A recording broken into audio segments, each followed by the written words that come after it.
everyone, today I am going to show you how to make a superhero self-portrait. For coloring, I recommend using either crayons or colored pencils. They tend to have more color choices so that you can get your skin color and your hair color. You could also use markers if you have a large set of markers. Now, when we get started, I'm using this template here. So you can see part of the face is already drawn, and I have some markings to help us locate where things are. And that template you can print and use to follow along with. Now, when we get started drawing, the very first thing we're gonna do is the neck. We wanna make sure the neck isn't too skinny. So we're actually gonna put our hand down over the chin and we're gonna add the neckline. You don't wanna make it too long. You're gonna keep it kind of short. And you're gonna do that on both sides of your hand. Then you're gonna create what is the collar of the shirt. It also helps to make the neck look round by making a curve from one end of the neck to the other. And then to create the shoulders are gonna be wider than the paper because they're wider than your head. So you're gonna make the line towards the side of the paper. Don't make it towards the bottom. All right, once you've done that, we're gonna start working on the costume. So we're gonna create the mask first. And this little curve here on this paper is for the part of your mask that curves over your nose. So when you are choosing a mask design, there are some different things you could do, different kinds of lines you could use. So you could do like a zigzag line, like maybe you have some sort of lightning superpower. You could do a curve. You could use a straight line. You do a wavy line or a bumpy line. There's different kinds of lines, but basically you want the line to go excuse me, from the end of the nose to the ear. So if I want my superpower to be, let's say I can swim like a fish. I'm gonna make my mask kind of like fish scales. So I'm gonna use that bumpy line and I wanna go towards the end of the ears. Then on the top, I kind of like this design here, so I think I'm going to do it like that. So that means I have to start above the ears. I don't want the mask to go any lower than the tops of the ears because then I won't be able to put my eyes in the right place. So it always helps to go a little bit above the ears. So if you add on to that line, then you know you're definitely not going to have any issues. So I'm going to do those 3 bumps across the top. Okay, so the part that I'm missing from my mask is the eye holes, the cutouts where I can see through it. So I like to use just an oval shape for that, and I would say you want to make sure it's not in the middle because that's where your nose is. So I usually put 2 fingers down here and just make a little dot on each side because then I know, okay, that's where my mask eye holes need to start. And I like to make them pretty big so I have room for my eyes. I don't want to make my eyes too small. Okay, so once that's done there, you are ready now to start on the eyes. So when you're doing the eyes, you are going to make the iris and the pupil first. So when you make the pupil, you want to make a circle and then color it in, not a dot. A dot would be too small. Then you can draw the iris around it, which is another circle. And then you're going to make dots to make the corners of your eyes.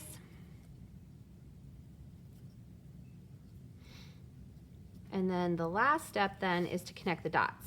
So you're going to go from the dot to the top of the iris and back down to the other dot. Dot, bottom of the iris, back up to the other dot. And that gives you the eye shape.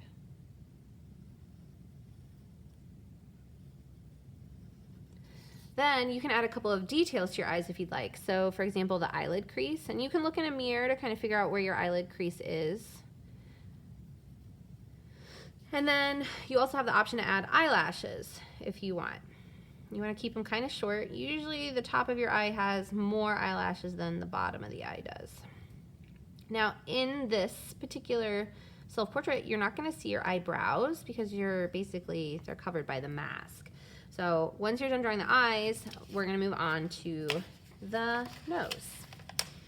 Now we're going to make just the bottom of the nose. So when you're looking at the nose, you have kind of your nostrils at the bottom, and then you have these curves.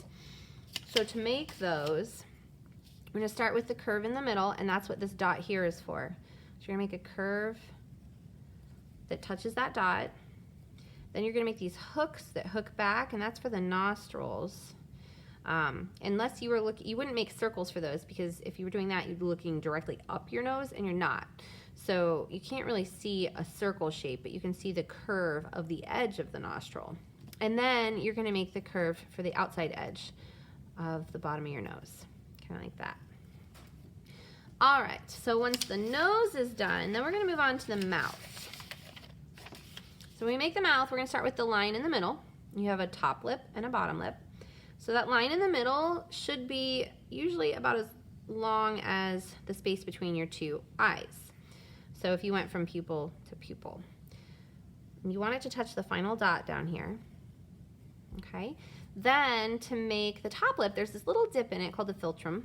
So you're gonna make that first, and then you're gonna kind of curve it back towards the outsides of the line you made first for the middle of your mouth. And then you're gonna add a line below for the bottom lip. And now you have your top lip and your bottom lip. So a lot of times when cartoon artists do this, for boys, they tend to make the lips a little bit thinner. So you would just not come out as far from the middle line. And then for girls, a lot of times they tend to make them a little bit wider. You can look in the mirror to kind of figure out if you have maybe a smaller top lip and a larger bottom lip. Everybody's lips are a little bit different. So now that I am done with the face, I have the eyes, nose, and mouth. I want to think about how I want my costume decorated. So you can add lots of different designs. I would think maybe what your superpower is. I said I want to be able to swim like a fish, so I think I'm going to use scales for my costume. So I'm going to do that design now. And then once I've got that done, I can decide if I'm going to add anything more to the mask as well. So you can, there's lots of ideas, you can invent your own. Think about what your superpower is. If you go to outer space, maybe you use stars. Maybe you have like spikes, like certain types of animals, or you can control the wind. This one I did was kind of like a rainbow superpower. And this one I added wings. Maybe your superpower is you can fly. Maybe you have wings, or maybe there's a cape. Maybe you can fly, but you don't need wings. All right, so I think on the mask, I'm gonna do the scales coming out kind of around each eye, like this.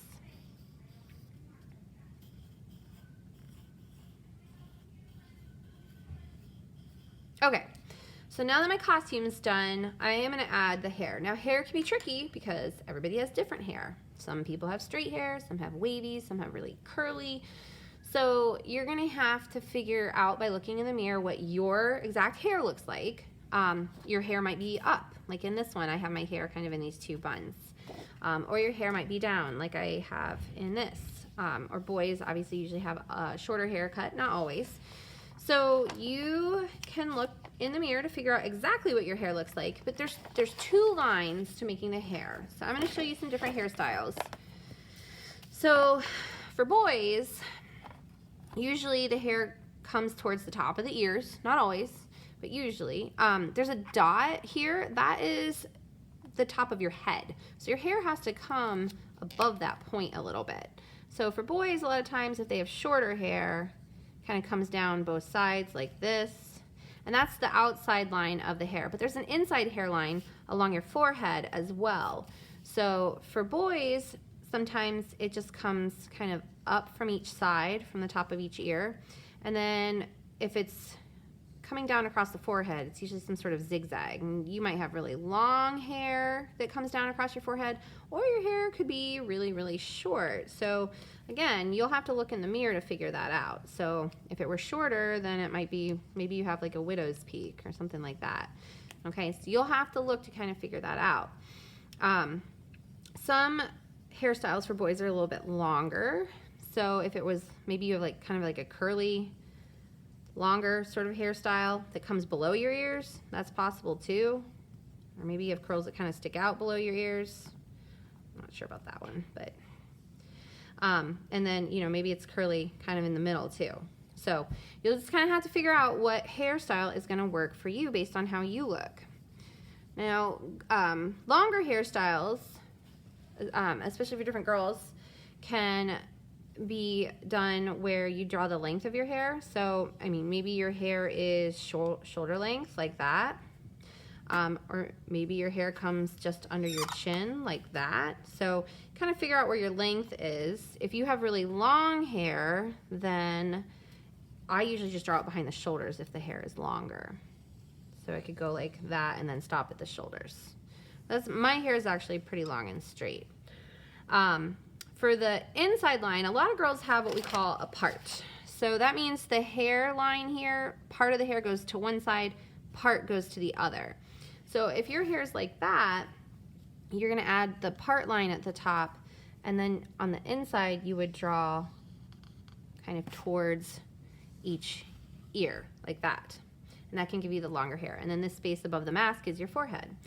Other times girls have bangs, hair that comes down over their forehead. So if you have bangs, then you might draw kind of like the boys did, like a zigzag that comes across the forehead like that. And then the last thing, a lot of girls will wear their hair up. So if you're wearing your hair up, you would draw basically the top of the head here, kind of like that, and then draw your hairline across your forehead. And then all that hair kind of comes back usually towards like a ponytail. I'm just going to draw one in this case. So your hair would all kind of come up to that ponytail. And then you might, if you did like, maybe you have a hair poof, like your hair's a poof on the top, it could be like that. If you have braids of some kind, I know some people like have their hair divided with braids. So if you had the braids, I would draw the lines between the braids. And then you could kind of show the braid in the middle and use sort of a crisscross line to kind of show the different braids if your hair is braided. So you could kind of do it like that. If you have hair that is up and then it kind of is behind your head, sometimes you might show the ponytail kind of coming out maybe from behind your head. It could be coming out below. Maybe you have two braids hanging down, kind of like that. Maybe your hair is actually kind of split in the middle and you've got two braids. So there's lots of different hairstyles. You just kind of have to look in the mirror and sort of figure it out for yourself. But once you get your hairstyle done, then you're ready to start thinking about how you are going to draw color things like your costume. All right, so once you've done that, if you want to trace your pencil lines in crayon, because you want everything in crayon, you can certainly do that. If you want to work on coloring, that's great. Try and find a color that matches your skin color and a color that matches your hair color, or at least as close as you can get. And then you can kind of come up with your different costume colors. And if you want to decorate the background at the end, there's lots of different styles of background you could do. You could draw a place if you want. You might think about your superpower again. So if you can fly, maybe you draw the sky. Or you can just use a pattern for the background. So I did this one here for mine. Or you do polka dots, stars, swirls, wavy lines. So there's all different kinds of things you could do for the background as well. And then when you've done the background, you're finished. All right, I hope you have fun. I'll see you later.